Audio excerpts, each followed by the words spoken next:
Well, hello, my friends. Not a playthrough video this time, although I'm hoping to get one more up. I am heading out on vacation. And before I left, I'm starting to compile which games I'm going to take with me. And I thought I'd put up a little request to you all to see if you have any games that you love to travel with or take with you when you're going on a family vacation and you know you're going to have time to play games. But you don't want something too big for your suitcase or too complex to teach. So let me show you what I like to take with me. And if you have any suggestions of other games that you think might work, please leave them in the comments. I'm always looking for more fun games to play. I like games on vacation because you can get everyone together around the table, the grown-ups and the kids, and just have fun. Sushi Go. This one I take with me all the time. Quick to learn, fun to play, and adorable, right? It's a set collection card game, language independent, so anyone can play. My only hesitation on this game is it only plays up to 5 people. And at my family gatherings, there are a lot of us. So Sushi Go works well, but not for super large groups. But this one is a definite must-have for me. Along the same lines is Bohonza. This is a really old one. This is the German edition. 1997 it won the Spiels des Jahres Award. So this has been around for a while. So it's such a fun trading game. And this one, if I remember right, plays up to 5. I think there's an expansion that gets you bigger. But this is a loud talking, you're trying to convince people to, this is a good deal. Trust me, you want to do this. So there's lots of negotiations that go on. Another one that's just super fun and easy to teach, fun to play. This one we play over and over again. So this is another one that's a big hit with my family. One of the ones that I love, and this one is a bit of a different feel to it, Hanavi. This is a game that you play in silence with concentration. It's only for 4 people. And in Hanavi, what's so cool about it is your cards are backwards. So you can't see them, right? So when you hold your Hanavi cards, this is all you see. And everyone around the table sees this. And they're trying to give you clues about your cards so you know which one to play. There's not a lot of discussion. It's a thinking game. It's a serious game. It's not a silly game. And I like to have maybe 1 or 2 of the less party games and the more, strategy thinking games available. And I find Hanavi fits that very well. But not everyone wants to play this with me. This one is a little harder sell because it isn't as silly, but it's a lot of fun. Our family favorite, hands down, is the Great Moody. If you haven't played this, oh my goodness, you are in for a treat. And I think it plays a lot. Does it play up to 8? I can't remember how many it plays. But what's fun about this game is that you sit according to your rank. So the person who won the round, it's like a trick point taking game, think of it kind of like hearts maybe, sits in position 1 and they are the Great Moody. And you go down depending on who came in 2nd, 3rd, 4th, 5th, 6th. And the last place person is called the peon. And there's a tax. And the peon has to give her best cards to the Great Moody as a tax. And the Great Moody can give whatever trash she wants to the peon. And so there is much rejoicing and glee when you manage to unseat to the Great Moody and the peons rise up through the ranks. Fun, crazy game. I don't know what it is about overthrowing people in power that is so much fun, but we have to buy a new set of this every year because we wear the cards out. So that's another big one. And the last sort of little game I have is the Builders. This isn't my favorite game, but my husband and my kids love it. And this is another non-conflict, maybe like a mini Euro where you're just trying to build your own city and get the most points, and you're maybe selecting buildings that give you abilities, right? And you build a little cityscape. It's a quieter, little more of a thinker game. There's not so much interaction or craziness, but this one plays very well 2-player. So sometimes it's nice to have maybe a smaller game in your arsenal instead of the giant crowd pleasers. So these are the little guys I have. If you have any other small, fun, either party games or 2-person games that come in a small package, let me know. I would be interested in those. Now I also bring, it's so hard to pick, just a few big box games, all right? And mostly because, you know, suitcase.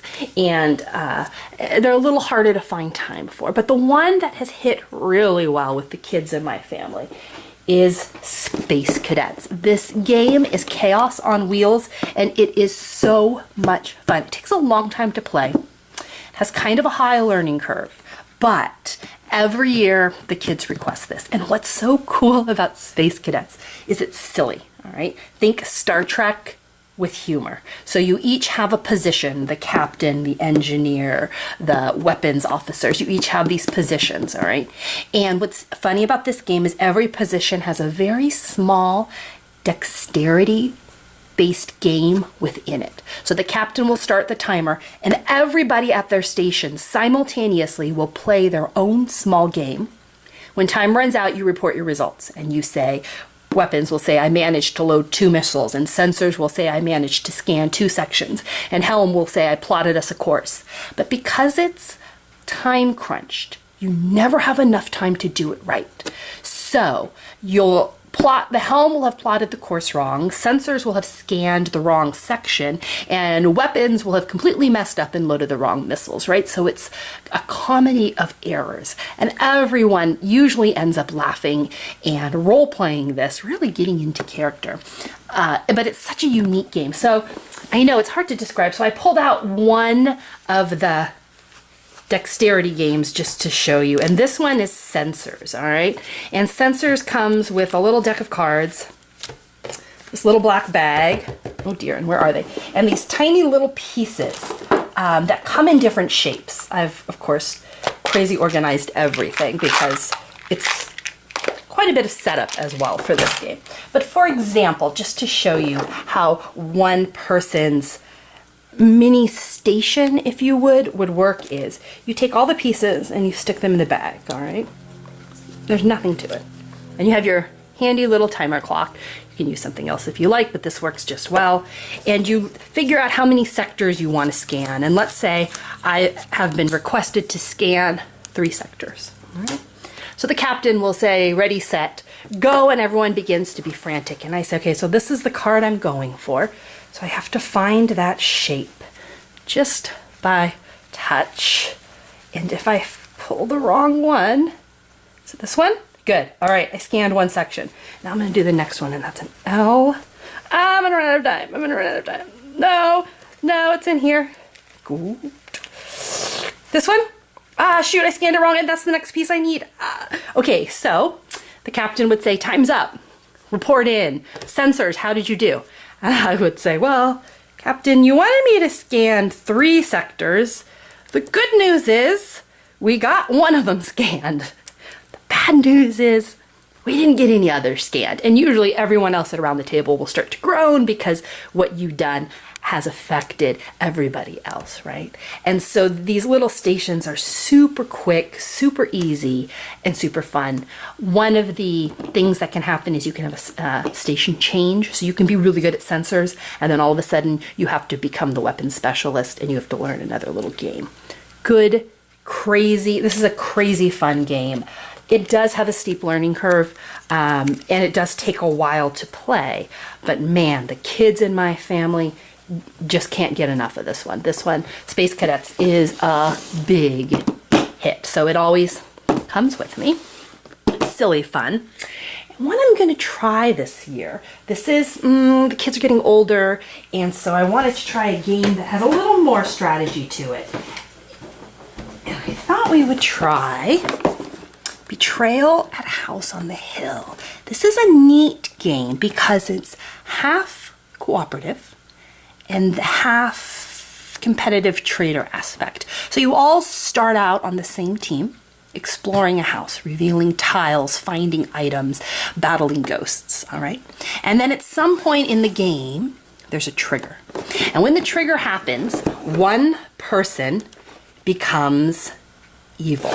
And there's usually a funny little story that explains why. And there's this neat little grid that you figure out how did it happen.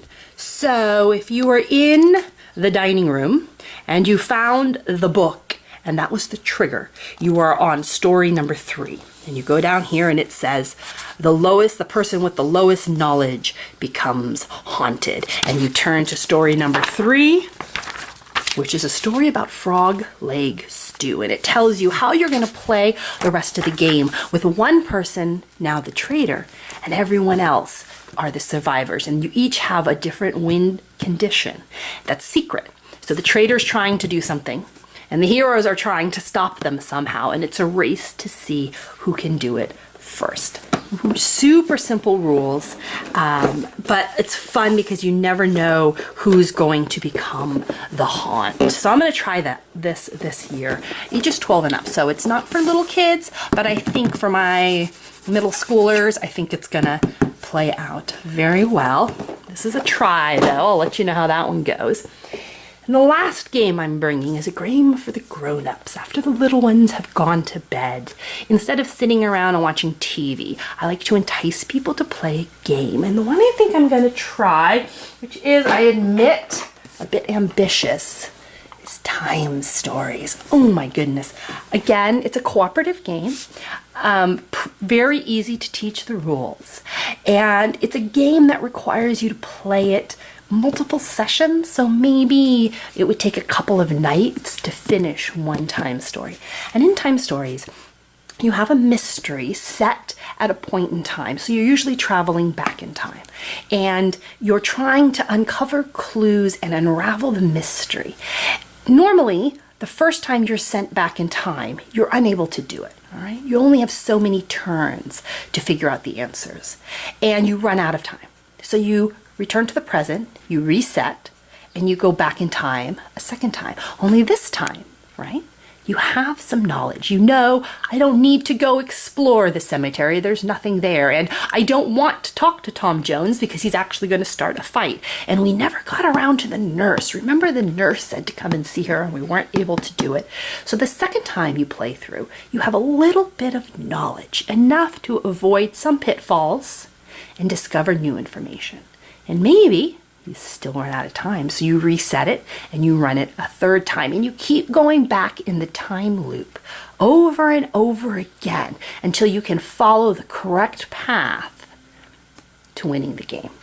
It's a complex game, but it's unlike anything else, and I'm thinking maybe it's a game that we can play a few times in a row without burning out on. Again, it's not for kids, I don't think. The stories are a little bit dark. Think zombies and Cthulhu monster type stuff. But for the grown-ups at night, I thought it might be worth a try. So this is what I'm thinking. I'm thinking about taking these guys with me. Betrayal, Space Cadets, Time Stories, and then some little filler fodder games just for passing an afternoon maybe, instead of everyone sitting around surfing the internet. You can tell I have middle schoolers, can't you? If you have games that you love to take on vacation that work well either in a family setting or maybe a quiet 2 or 3 person game that you could recommend to me, oh my goodness, I'd be forever grateful if you could stick it in the comments below. I have a week or 2 before I take off, so I'm still sort of fine-tuning the collection of what's going and what's staying. And I think I have time to post one more playthrough video for you. I found a Victory Point game I think I want to try. So hopefully I'll be able to get around to that as well.